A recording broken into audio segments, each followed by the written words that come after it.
宇軒，今天我看到這個畫面的時候，我嚇死。我們都知道印尼現在在幹嘛？是雨季階段，現在印尼是狂風暴雨，有夠可怕。但是今天讓我最震驚的事情是，雅加達機場，連雅加達機場的天花板都沒有辦法承受住這個暴雨，整個破裂。你看到這個水直接下來，跟瀑布一樣。哎，我們都知道啊，一個機场是一個國家的国門啊。常常我们在抱怨桃園機場，結果你看完那個印尼這個雅加達機場之後，你整個無語了。為什麼？因為這個東西機場也不算是舊的，還算蠻新的。所以你看這個非常漂亮，挑高。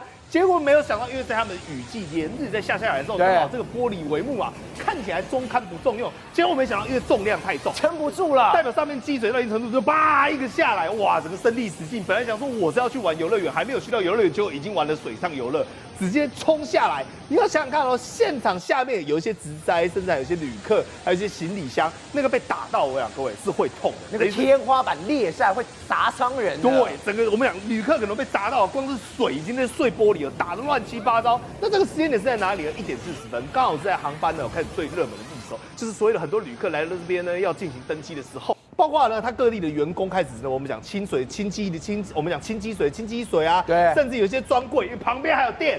就你現在看到了，旁邊還有電，然後嚇壞了，趕快在那邊拖地。完蛋了，裡面都是精品，然後你看到外面都是水。哎，對，還要繼續做生意，搞不好做完生意說，你看我們的精品碰到水之後呢，還是一樣光鮮亮麗啊，你可以考慮一下，還可以再推銷，但是到外面就沒那麼好了。為什麼？你現在看到這個已經算是好的了，外面這個真的叫做淒風苦雨。比如說我們講印尼呢，西努沙登加拉省這個地方，來，你現在看到就是它的畫面，這個房屋它原本不是長這樣的，對，等於說豪雨的沖刷狀況之後造成。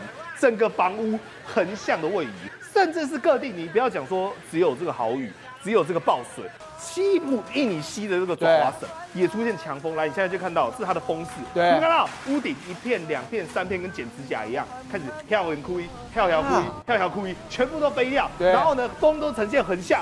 甚至是呢，一樣是在爪哇這個地方。來，兆和，來猜猜看，這裡是哪裡呢？這哪裡？這是馬路。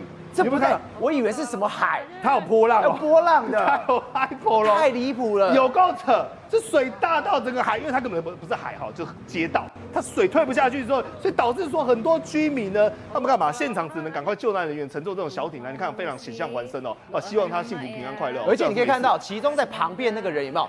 他的頭差一點，他要用油的，如果他沒有油的話。它會被滅頂的，對，因為代表腳根本沒有辦法摸到地上，那個水高至少2米高，而且更可怕的是，那個全部的水都漏光滿。那為什麼印尼會發生這個狀況？因為他們在1、2月的時候呢，大概11月到4月是豪雨季，所以他們常常呢間歇時雨量數個小時內超過100毫米。那對於整個城市的基礎建設來講，因為你知道印尼也不是太先進，所以導致說它沒有辦法負擔。所以為什麼我們剛才講說1點40分，等於是午後雷陣雨的一個嘣豪雨下來之後呢，整個積水成災，一路積到像你看現在這個時間在晚上。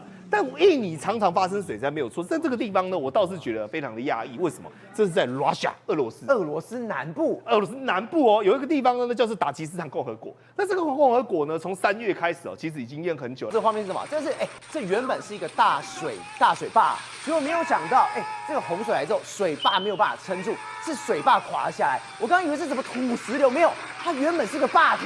對，所以這個叫做滅村，因為原本他們把水給攔住在了我們講他們的山頂的一個位置，一個叫做格德盧克的水壩。對，結果因為水下太快、下太多，導致水壩整個溢體、潰體，導致有破口之後呢，整個衝下來。那底下有什麼？有村莊，也有農田，甚至呢，連它的首府哦，馬哈奇拉的附近呢，首府哦，就像台北市一樣哦，有那種大樓哦。